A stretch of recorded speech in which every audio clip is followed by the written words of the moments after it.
जिसका साथी है भगवान उसको क्या रोकेगा आंधी और तूफान। ओ जिसका साथी है भगवान उसको क्या रोकेगा आंधी और तूफान। जिसका साथी है भगवान।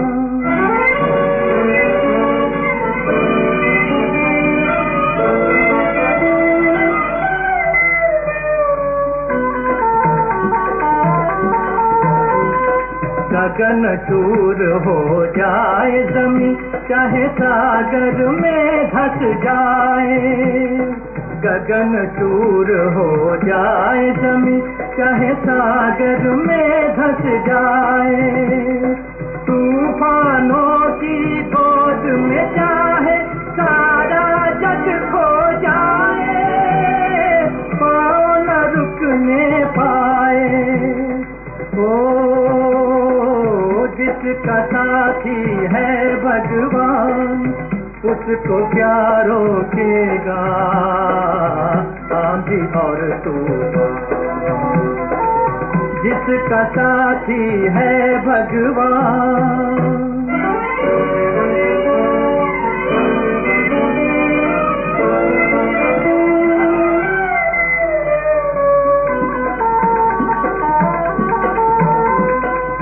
जिसके शीश पे हाथ हजारों छू न कोई पाएगा। जिसके शीश पे हाथ हजारों छू न कोई पाएगा। हरि नाम से ये पर्वत भी तिनका बन जाएगा धूल में मिल जाएगा। ओ जिसका साथी है भगवान उसको क्या रोकेगा आंधी और तूफान। जिसका साथी है भगवान जिसका साथी है भगवान जिसका साथी है भगवान।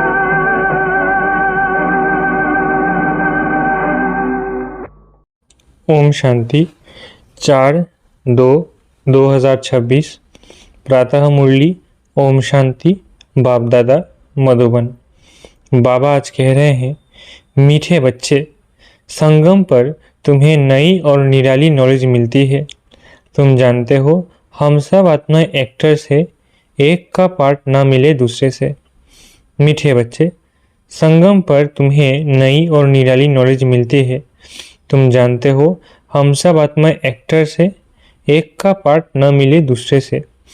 प्रश्न, माया पर जीत पाने के लिए तुम रूहानी योद्धों को अर्थात क्षत्रियों को कौन सी युक्ति मिली हुई है?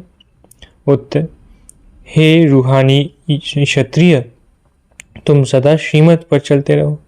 आत्माभिमानी बन बाप को याद करो। रोज सवेरे सवेरे उठ याद में रहने का अभ्यास डालो तो माया पर विजय प्राप्त कर लेंगे। उल्टे सुल्टे संकल्पों से बच जाएंगे। याद की मीठी युक्ति माया जीत बना देती है। गीत जिसका साथी है भगवान। ओम शांति। ये मनुष्यों के बनाए हुए गीत है, इनका अर्थ कुछ भी नहीं जानते। गीत भजन आदि गाते हैं, महिमा करते हैं भक्त लोग, परंतु जानते कुछ नहीं। महिमा बहुत करते हैं। तुम बच्चों को कोई महिमा नहीं करनी है। बच्चे बाप की कभी महिमा नहीं करते। बाप जानते हैं ये हमारे बच्चे हैं, बच्चे जानते हैं ये हमारा बाबा है। अब ये बेहद की बात है, फिर भी सब बेहद के बाप को याद करते हैं, अब तक भी याद करते रहते हैं। भगवान को कहते हैं, हे बाबा, इनका नाम शिव बाबा है। जैसे हम आत्माएं हैं वैसे शिव बाबा है। वो है परम आत्मा, जिसको सुप्रीम कहा जाता है, उनके हम बच्चे हैं। उनको सुप्रीम सोल कहा जाता है। उनका निवास स्थान कहाँ है? परम धाम में। सब सोल्स वहाँ रहती है। एक्टर्स ही सोल्स है। तुम जानते हो नाटक में एक्टर्स नंबरवार होते हैं। हर एक के पार्ट अनुसार इतनी तनख्वाह मिलती है। सब आत्माएं जो वहाँ रहती है सब पार्टधारी है, परंतु नंबरवार सबको पार्ट मिला हुआ है। रूहानी बाप बैठ समझाते हैं कि रूहों में कैसे अविनाशी पार्ट नूंधा हुआ है। सब रूहों का पार्ट एक जैसा नहीं हो सकता। सब में ताकत एक जैसी नहीं। तुम जानते हो कि सबसे अच्छा पार्ट उनका है जो पहले शिव की रुद्रमाला में है। नाटक में जो बहुत अच्छे अच्छे एक्टर्स होते हैं उनकी कितनी महिमा होती है। सिर्फ उनको देखने लिए भी लोग जाते हैं। तो ये बेहद का ड्रामा है। इस बेहद के ड्रामा में भी ऊंच एक बाप है। ऊंच से ऊंच एक्टर, क्रिएटर, डायरेक्टर भी कहे, वो सब है हद के एक्टर्स, डायरेक्टर्स आदि। उनको अपना छोटा पार्ट मिला हुआ है। पार्ट आत्मा बजाती है, परंतु देह अभिमान के कारण कह देते कि मनुष्य का ऐसा पार्ट है। बाप कहते हैं पार्ट सारा आत्मा का है। आत्मा अभिमानी बनना पड़ता है। बाप ने समझाया है कि सत्युग में आत्मा अभिमानी होते हैं। बाप को नहीं जानते। यहाँ कलयुग में तो आत्मा अभिमानी भी नहीं और बाप को भी नहीं जानते। अभी तुम आत्मा अभिमानी बनते हो, बाप को भी जानते हो। तुम ब्राह्मणों को निराली नॉलेज मिलती है। तुम आत्मा को जान गए हो कि हम सब आत्मा एक्टर्स है। सबको पार्ट मिला हुआ है। जो एक न मिले दूसरे से, वो पार्ट सारा आत्मा में है। यूं तो नाटक बनाते हैं, वही पार्ट आत्मा ही धारण करती है। अच्छा पार्ट भी आत्मा ही लेती है। आत्मा ही कहती है मैं गवर्नर हूँ, फलाना हूँ, परंतु आत्मा अभिमानी नहीं बनते। सत्युग में समझेंगे कि मैं आत्मा हूँ। एक शरीर छोड़ दूसरा लेना है। परमात्मा को वहाँ कोई नहीं जानते। इस समय तुम सब कुछ जानते हो। शूद्रों और देवताओं से तुम ब्राह्मण उत्तम हो। इतने ढेर ब्राह्मण कहाँ से आएंगे? जो बनेंगे। लाखों आते हैं प्रदर्शनी में। जिसने अच्छी तरह समझा, ज्ञान सुना, वो प्रजा बन गए। एक एक राजा की प्रजा बहुत होती है। तुम प्रजा बहुत बना रहे हो। प्रदर्शनी प्रोजेक्टर से कोई समझकर अच्छे भी बन जाएंगे। सीखेंगे, योग लगाएंगे, अभी वो निकलते जाएंगे। प्रजा भी निकलेगी, फिर साहूकार, राजा रानी, गरीब आदि सब निकलेंगे। प्रिंस प्रिंसेस बहुत होते हैं। सतयुग से त्रेता तक प्रिंस प्रिंसेस बनने हैं। सिर्फ 8 और 108 तो नहीं होंगे, लेकिन अभी सब बन रहे हैं।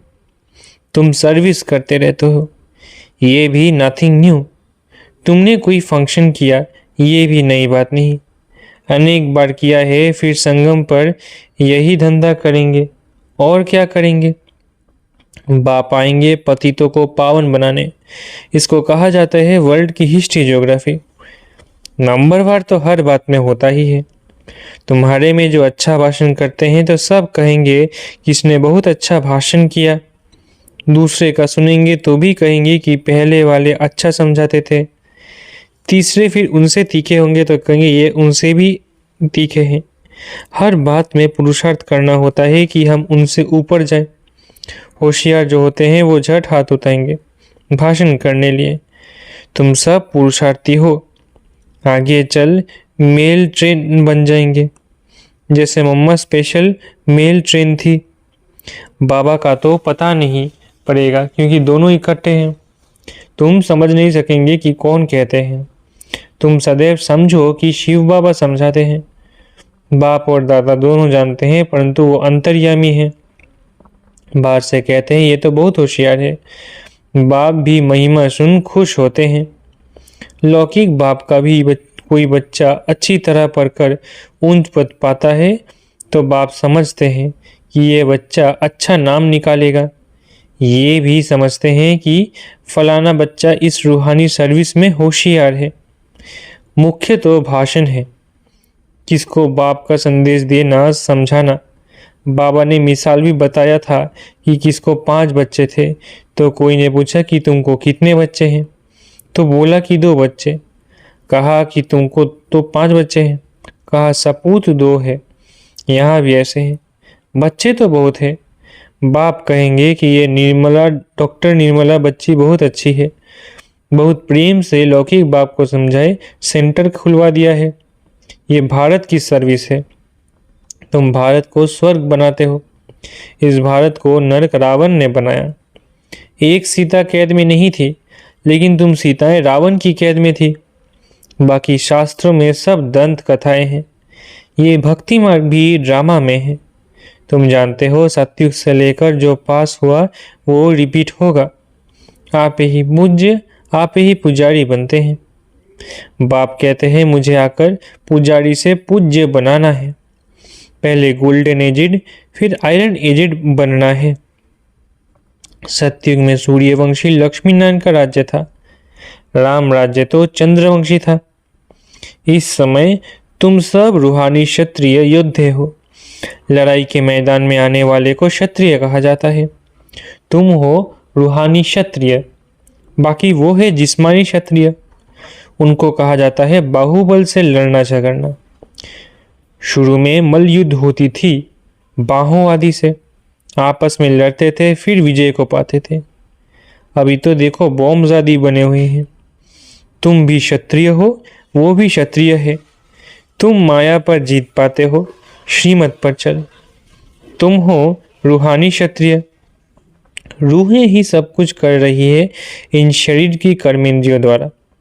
रूह को बाप आकर सिखलाते हैं। बच्चे मुझे याद करने से फिर माया खाएगी नहीं। तुम्हारे विकर्म विनाश होंगे और तुमको उल्टा सुल्टा संकल्प नहीं आएगा।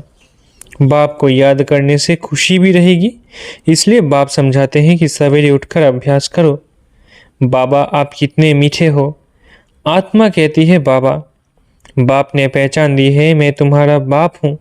तुमको सृष्टि की आदि मध्य अंत का नॉलेज सुनाने आया हूँ। ये मनुष्य सृष्टि का उल्टा झाड़ है। ये वैरायटी धर्मों की मनुष्य सृष्टि है। इसको कहा जाता है विराट लीला। बाप ने समझाया है कि इस मनुष्य झाड़ का मैं बीज रूप हूँ। मुझे याद करते हैं। कोई किस झाड़ का है, कोई किस झाड़ का है, फिर नंबर वार निकलते हैं। ये ड्रामा बना हुआ है। कहावत है कि फलाने ने धर्म स्थापक पैगंबर को भेजा, परंतु वहाँ से भेजते नहीं है। ये ड्रामा अनुसार रिपीट होता है। यह एक ही है जो धर्म और राजधानी स्थापन कर रहे हैं। ये दुनिया में कोई भी नहीं जानते। अभी है संगम, विनाश की ज्वाला प्रज्वलित होनी है। यह है शिव बाबा का ज्ञान यज्ञ। उन्होंने रुद्र नाम रख दिया है। प्रजापिता ब्रह्मा द्वारा तुम ब्राह्मण पैदा हुए हो। तुम ऊंच ठहरे ना, पीछे और बिरादरियां निकलती है। वास्तव में तो सब ब्रह्मा के बच्चे हो। ब्रह्मा को कहा जाता है ग्रेट ग्रेट ग्रैंडफादर। सिजरा है, पहले पहले ब्रह्मा ऊंच फिर सिजरा निकलता है। कहते हैं भगवान सृष्टि कैसे रचते हैं। रचना तो है, जब वो पतित होते हैं तब उनको बुलाते हैं। वही आकर दुखी सृष्टि को सुखी बनाते हैं, इसलिए बुलाते हैं बाबा दुख हरता सुख करता आओ। नाम रखा है हरिद्वार। हरिद्वार अर्थात हरि का द्वार।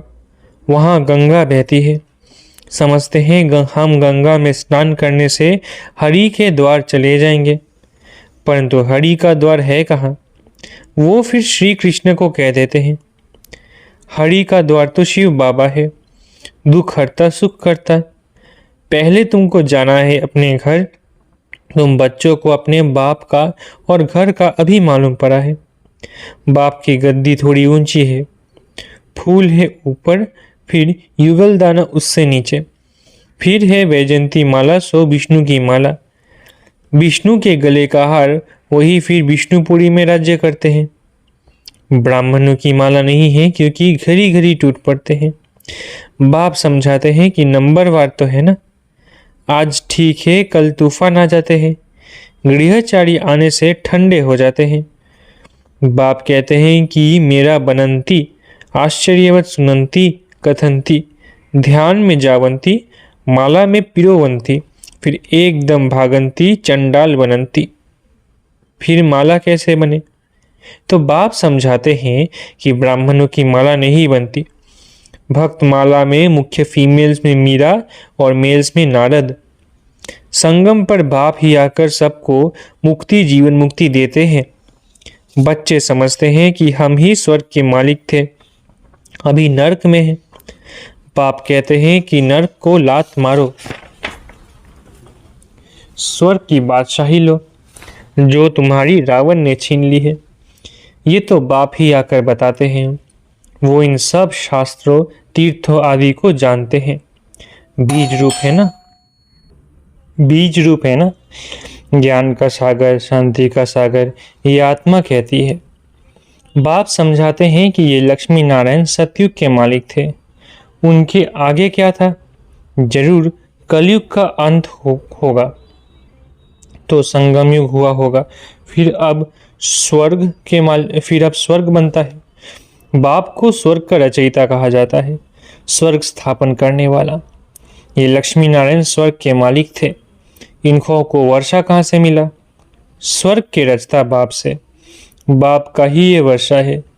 तुम कोई से भी पूछ सकते हो कि इन लक्ष्मी नारायण को सतयुग की राजधानी थी, कैसे ली? कोई बता नहीं सकेंगे।